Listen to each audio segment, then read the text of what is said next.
Oh yeah. Once again, it's the homie J Prince. What up though, y'all? You know I gotta make fun of the shit. But to be honest with you, this kinda hit home. Especially to hear Mase kick it. Because Juan-o was not always a drug dealer. I wasn't. I was just a guy from the hood who had ambitions. I didn't get off into drugs until other things I was doing wasn't making money. You know, but what Mase had to say about J Prince, I 100% understand. Because even when I got into selling drugs, it's certain shit I just didn't respect as a man. Yeah, but let's tune in to what they got to say. And I handle all his business outside of the ring. In other words, Cam and Mase, I will fade all his shots and take all bets. Yeah, chill. I got this one. You gonna take all his fades and take all his shots, and you handle everything out the ring. Alright. So then we talking to you then, alright? We starting with you. Since you the big homie, we starting with you. That's how it goes around here. Okay. I wanna just start off by saying you are so That's proper. like lacking self-awareness. Like when you give such a lackluster performance, Okay. and then you think you can make threats to people because you gave a lackluster performance, pause. You don't have the right to tell me what I should like or to tell Cam what he should like. That's not your place. Like, art is subjective, right? So if art is subjective and I don't like something, you can't really get mad at us because we don't like something. And you're standing there with two Hall of Fame boxers that are constantly letting their hands go. So I think it's crazy that Andre Ward let his hands go. Terrence Crawford definitely let his hands go. And then you walk out with these boxes and you don't tell the next guy to let his hands go. This is a lapse of judgment. He mean the other guys didn't let their hands go, and now the third guy is not letting his hands go. And by letting his hands go, he mean letting the punches fly. Doing more blocking, more shoulder rolling, more all of these things to block and set yourself up for a counter as opposed to fighting. I get the point Cam and Mase is making, but to Shakur's defense, it's boxing, not fighting. So if he is able to win and increase his point spread the way he's doing it, then he's boxing. And what people forget about J Prince is J Prince had Willie D. Willie D was a knockout artist, but he wasn't boxing. So even though Willie D was a good fighter, he didn't make it as far as he could have because he was fighting instead of boxing. So to Shakur's defense, I understand. And I'm going to tell you another thing. When you're dealing with older people, they're the last to know that things have changed. We not your little niggas. Like, the way you talking, I don't get what you mean. We're not your little niggas. Like, for real. All that big homie stuff, that's for little niggas. Little niggas have big homies. We're not little niggas, so we don't even respect big homies. I know Killer doesn't, and for me, I never respected niggas in the streets. That's why I always got the problems I got. Niggas would tell me, Mase, chill. No, chill for what? Who is this nigga? When Mase said when Mase said that shit hit home. Cause I've been that motherfucker. Whether it was the police, niggas in the street, another crew, whatever. Respect amongst men is respect amongst men. It don't matter what you do for a living, how tall you are, none of that shit. Cause the shortest motherfucker will break the tallest motherfucker down in a heartbeat. The fattest motherfucker catch. Well, I'm from Detroit, where People may be fat, but they can run fast as hell for a half a block. Don't be fooled. Don't be fooled. Don't be fooled. But the point Mase making is classic. I wish this point was made by more people before this one, but at the same time, a dude like Mase making this point to a Jay Prince is fucking priceless. And to be honest, Jay Prince deserved it for that shit he did to Cardi B husband. I didn't like that at all. I didn't like that shit at all. That's how I feel listening to this, man. Like, I want to respect you, but I can't. And I'm going to tell you why. Because if I got a little, like the dudes that raised me, if I was out of pocket, they would tell me I'm out of pocket. They wouldn't let me put them on a crash out mission. Right. They would say, yo, Mase, listen. Mm-hmm. Around here, we don't send niggas to do nothing for us. Mm-hmm. We don't pay niggas to handle our problems. Mm-hmm. You gotta put in your own work around here, Lord, man. That's what you were supposed to tell them. You can't go out here and talk crazy and then send me on a mission. Mm-hmm. Right. Nah, this Mase is absolutely, positively cold fucking wreck right there. He is absolutely, positively cold wreck. And I would add one thing that my OGs would have told me when they went to pulling my collar. If I jump out of my lane and I get hit by a truck, that's on me. If somebody jump in my lane and we roll over them, big ass difference. And it's a big difference between disagreeing with somebody and then telling them to get the strap or let's fight, or talking about their mama or baby mama. This is where the game got messed up, when young niggas started sending old niggas out. And just cause this little ignorant nigga got a few dollars, he make all of you that's supposed to be real run after his mission? This is a problem, Jay Prince. And I'm gonna tell you like this, if you're 60 years old and you're trying to be a street nigga, you failed.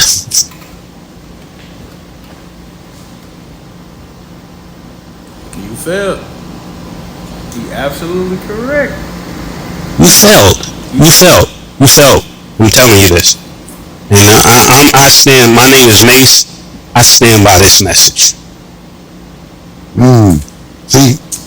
It really ain't no more to be said. That's what I'm talking about with you right there. That's what I'm talking about right there. Side note, watching them interact, I can understand why Cam was upset at Mase. If all these years Cam knew Mase was like this as a person, but he had to watch him go through and deal with some of the things he dealt with, and he know you the firecracker, it would make you upset. But Mase was on his journey finding his better self. And I do like the balance, because he just said some hardcore shit without cussing, fussing, or yelling. That was real man shit.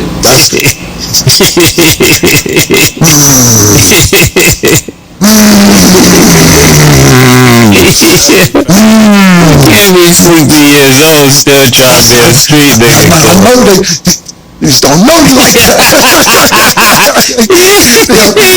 They don't know you like that. I know. I think real quick though. I think Jay Prince, he said it. I mean, he said it. I just don't even figure out what the fuck. I don't know what the slang mean. I don't know what the phrase in the back, but I'll take the bet. Well, the bet. I like that, man. Yeah, I mean. For the record, the reason people don't be understanding what Jay Prince saying is he's from Texas, he's from H-Town, but they movement is a Midwest movement. They movement is a Midwest movement. So he mixed the terminologies from both places. And when he say he's taking off fades, that means he's covering the bet or the challenge of everybody that's opposing his guy. And when he says he's taking all bets, he's saying anybody that don't think his guy can do what his guy says he can do, he's covering that too. So if you hating or you want to start something, he's willing to oppose. And if you don't like, or your opinion is against, or your bets go a different way, he's willing to cover them bets. Take that loss, give you that win, or take that win and you take that loss. That's what he's saying. Because when you think about it, right? Got most, you got more. Yeah, I mean, when you think, because I just was with Kanye a while ago, and we called Jay Prince on FaceTime. So he was like, y'all getting together good. So I don't even know why he would come at me with that energy. You know what I'm saying? I felt really disrespected by him doing it. As you should. There's certain people you're supposed to come at like that, and I'm not one of them. Well, let me ask you a couple questions, since we're here. I'm gonna get my broadcast shit. So murder. How do you feel him coming at yourself and Camron and didn't say anything to Kendrick Lamar about the Drake situation? Because anytime Drake has a problem, it seems like he runs and tell niggas, yo, Puff. Those niggas just Drake niggas. How do you feel? That's another good point too. You know what I'm saying? Like if he gonna play the role of Pops, if you gonna play the role of Pops, like me, I'm Uncle Juan-o. I play that role 24/7. I got my people back, but they gotta take their own punches in the face. Otherwise, how can they be my army if they can't take punches in the face? What the fuck? I mean, I want you to answer, but how you feel about him calling you and your partner out and didn't say anything about that? You said something really profound. Now look, Mase and Cam on this, right? But Dogface called this out first. It's called selective gangsterism. Dogface from the D2. I just thought I should add that. Selective gangsterism. He was the first one to go viral on the internet talking about this specific point right here of selective gangsterism. That's what it's called. He said something to Puff, right? Mm-hmm. He said nothing to Kendrick. Right. He said something, and I know you're going to elaborate about this later. He said something to the dudes in New York, and that didn't really go over well. As far as what? Or whatever kid that was that got the chain taken. Right. And then and you're going to talk about all this. I'm going to let you talk about it more in detail, but he didn't say nothing to Whack. Like, it's like, so when you come talking to me, Whack was very fucking disrespectful. If you I'm a YouTuber, so I see Whack 100 a lot. Whack one of them motherfuckers, if he your friend, he your motherfucking friend. And if he your enemy, he your motherfucking enemy. He like the bad version of Jermaine Dupri. He the evil Jermaine Dupri. That's what Whack 100 is, the evil Jermaine Dupri. Feel like you're very selective. This is exactly what I meant last week when I was talking about street niggas being selective. They got selections of who they think they're gonna get tough with. So I feel there's a must for me to say something, because you can't be selective with us, because we're not the weakest on the chart to deal that with. We do commentating. That's where we keep it there. But we, cigars. Okay. Cigarettes. Yeah. Well, this hookah. Yeah. Vapes. Strawberry. Coconut. Pause. Lavender. We don't got no smoke. Yeah, no, so just to elaborate, I'm in interview mode since you wrote this route this morning. He did say something back to Whack, but Whack said some of the most disrespectful shit I ever heard. I've been doing this 27 years. It was wild. It's so disrespectful, I'm not going to repeat it. Mm-hmm. But he squashed it.